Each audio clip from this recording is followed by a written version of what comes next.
Why has Turkey become a main terror target? Allison, first of all, our condolences to the families of all who were killed and wounded. Turkey is a target because it's, first of all, in a very bad neighborhood. In the Middle East is essentially melting down in a free fall into crisis right now. Secondly, it has both a domestic terrorist group, the PKK, a revolutionary Kurdish group, and it has, of course, ISIS operating just south of the border and moving back and forth across the border into Turkey. So it faces two threats, and ISIS has struck in Turkey, we believe, 4 times, counting yesterday, in the past year. You know, our military experts tell us that ISIS is actually losing ground in Iraq and in Syria, and yet it sure feels as though their operational capabilities have not been diminished. Where are you on this? I'm on, we need to act more quickly. As we just saw in the Iraqi town of Fallujah, when the U.S. and local allies mount a strong offensive, these guys can be pushed back. We need to destroy ISIS as a state and as an army and as a refuge where they can plan attacks like this, because this was clearly a planned ISIS attack. And that requires more U.S. Boots on the ground. It requires a stronger effort out of Washington. So talk to us about that. You would recommend more boots on the ground where? And you would recommend, it sounds like, more bombing campaigns?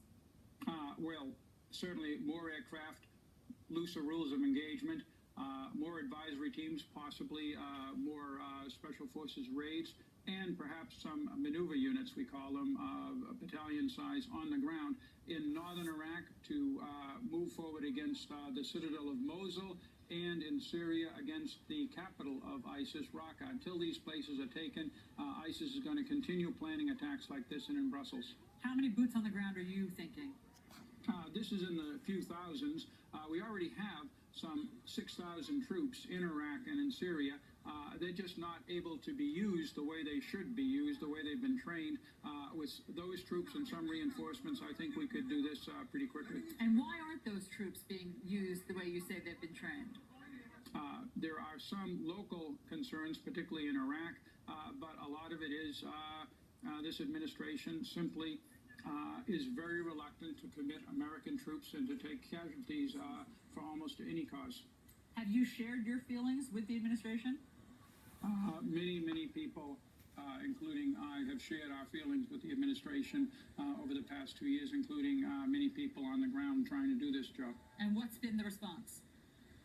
The response has been a considerable increase in the forces committed and in the liberalization of the rules of engagement. It's just not enough.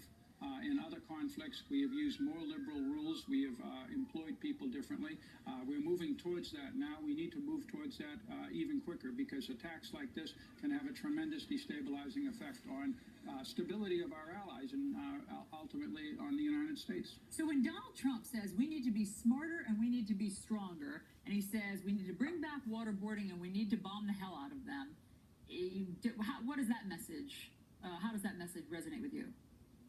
Leaving aside the politics of it, torturing people is not a solution, and carpet bombing, which is what the Russians do in Syria, is not how we fight wars. However, we can take somewhat more risks in terms of the type of ordnance we drop, in terms of the closeness to civilian personnel, civilian buildings and such. But in the end, we have to fight a war in a humane way. The U.S. State Department on Monday put out a travel warning. They said the U.S. Department of State warns U.S. citizens of increased threats